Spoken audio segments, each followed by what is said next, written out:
All right, ladies and gentlemen, I'd like to welcome to the booth Josh Lockhart, Kimberly Dynamiter blogger, heavy Twitter, and what now? What we call a blogger's Blurb. Blurb. Yeah, I couldn't even get the word right. Yes. Thanks for having me. Yeah, no problem at all. Yeah, Josh, we were just talking a little bit before we came on air there about the Prospects game today. What have you learned about it so far, and what do you think? What have I learned about it?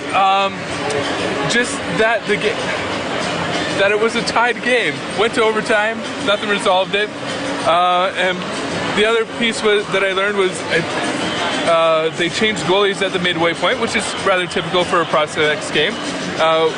Which those poor two starting goalies got peppered for 6 goals each, and then the other goalies not so peppered. So, because it looks like J.J. Pichette from Spokane had a clean slate. He stopped 17 of his shots. So, yeah. I think it was a good game, and I think it's a showcase. And that's what I think we need to remember, because there was why didn't they do a shootout or something it's a showcase. You got a certain amount of time to show that you're ready to take your game to the next level, and that's your window of opportunity. I agree, and I guess it's the same as everything else, right? I mean, you look at a game like that, and everybody wants to make it better. But I'm just glad the league has readapted it. I agree. And I heard some murmurings from Golden. Gino and Tom on Twitter were saying that they would like to see maybe one for 19 and 20-year-olds as well. Kind of a different showcase.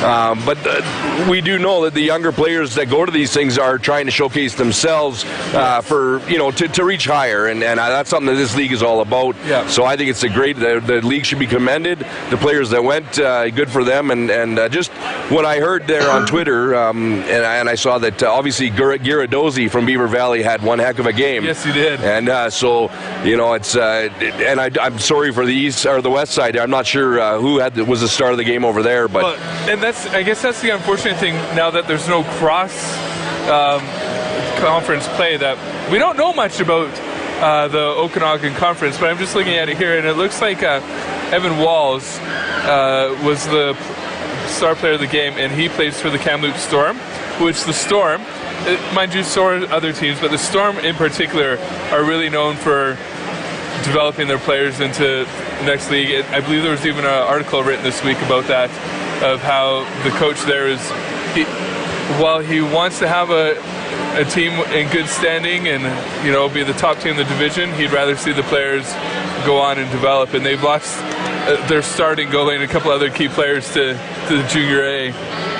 And that's tough for any team in this league. But you're right. I think then the coaching staff, obviously for the Dynamiters over the last couple seasons, saw a lot of players move on to college level and Junior A level, and I think that makes the coaches just as happy as having a good on ice performance. Is that these guys are reaching for the stars, and they're getting their wishes right now. So.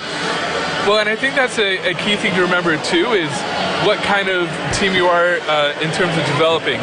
The Dynamiters last year were a team that developed a lot of college-age players, where some other teams develop the Junior A and WHL talent. And I think that we see, and I kind of understand the league's position on the cross-conference games. I miss them. Too. I'd love to see the other teams over here, and it was always fun to, you get to see these guys and go and show their colors on the west side as well. So, but all that being said, I know that the Kamloops Storm do have a good history, and they're a hard-working team. And of course, we saw them in the finals here a couple of years ago, where the Dynamiters beat them in 6 games to win the championship. Yeah. And again, I kind of miss that cross-conference play, and hopefully they restore that, but we'll see how it goes. We'll see what happens, and it also depends if the league expands and all those things as well, which will really impact. Been some talk about that too. The league. Yep. But if I may shift gears on you for a little bit. You bet. Again, knowing that the stats are a little bit dated, but just for the power rankings, the teams that we haven't played tonight, the Dynamiters are in 3rd place, and the Thundercats are tied for 4th. Now, the Thundercats, it seems to be that their mantra is to outscore you. So they lead the league by a long shot in goals scored per game, and they are number 1 in the league in that. Their special teams and goalie are ranked 7th in the league, and then their defense, so goals against average, is 4th in the league, which gets them tied for 4th with the Summerland Steam. And I not that I'm trying to look for an excuse, but they have been without Brock Lefebvre for most of the month for pretty much all of December. I think he played 1 game in there, and then he played his first game last night, and it was a rather rude awakening, I guess. Rude welcome back, I guess. Yeah, against the Rockies. Brock Lefebvre, one of the best goaltenders in the league, and I would say that undisputedly. Yeah. And so a little bit off character for him, but you got to give, like you said, you got to give him a break because First game back. Exactly. And that hurts. That being said, Patrick Osterman playing fantastic tonight. He's got a great goals against average himself, and of course he's part of the reason why the Thundercats are in 1st place in our division, barring an outcome tonight. Where this is a 4-point game, so it's a big game for both teams. Totally. And Dynamiters want to get jump over them, obviously. Yeah, a little leapfrog. Yeah, exactly. And Creston wants to stop that. So. Well, and I've always now I realize this is a little bit more of the show side for Osterman, but we've been I've always enjoyed his retro-looking pads, and my son tonight pointed out that he has a Joker mask, like what Brower did. He's like, the Joker mask is back.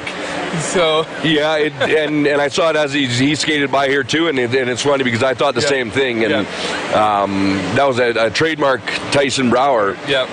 And Patrick Osterman now using that himself, and he was chipping at the box here a couple times we walked by, and he's not too happy with some of the Dynamiters, and of course they're trying to get under his skin. Yes. I remember Dan Cloutier. Not one of my favorite goaltenders ever, but boy, that guy he could get riled up so quickly that teams just started realizing that hey, we just got to get under his skin, and then he's gonna forget how to save the puck. So one of my favorite all-time pictures was a picture of him in the net trying to make a save in a beach ball in the back of the net. That was great. Yeah, you don't see that with these goaltenders. No, they're so much bigger and thick padding and all that. Cloutier was a dying breed, and I think that showed through in his play. And if I just point out a couple of the Thundercats players who made the clutch scoring list that I did about a week or maybe 10 days ago, they have Paxton Malone, who they picked up from the Spokane Braves, who sits 9th on that list. Oh, so again, the clutch scoring list, just for those that are not familiar with this, it looks at power play goals, power play assists, shorthanded goals, shorthanded assists, and then game-winning goals, and then ranks them accordingly with more weight put towards goals than assists. So Paxton Malone is tied for 9th on that list. They also have 2 other players on this list. Thomas Kankovich, and then also Justin James, who we haven't seen him score. I don't think Justin James has scored tonight, but he's definitely made an impression. He did some awesome back checking earlier, which then led to a scoring opportunity for the Cats that are on. So both those players they're just the all-around. They don't really rely more on power play goals over assists, except for Paxton Malone, who has 6 power play goals and 14 power play assists. So he relies heavily on the power play for getting himself on that list. And Paxton Malone, kind of in the league lead area right from the start of the season. When the Thundercats acquired him, it made a scary team even scarier. Yes. And you're right. He's takes advantage of his opportunities, and he floods the goals and the assists. So a big key acquisition for the Thundercats as they try to, progress towards the end of the season in the playoffs. They're not trying to coast into the Cyclone Taylor Cup. No. They want to get their by winning, and they've been doing a masterful season to get to that point. So you got to give them all kinds of credit. Their coaching staff is great. They're well-rounded, good goaltending, fast skating, and like you said, they try to make the teams pay by offense. Yes. Tonight, kind of an uncharacteristic game, 2-2. Yeah, but two teams that can show their defensive side. Exactly. But speaking of how the Cats have bolstered their lineup, they've added 2 Junior A talents, 1 defender, Austin Anselmo, I think is how you say his last name. They picked him up recently.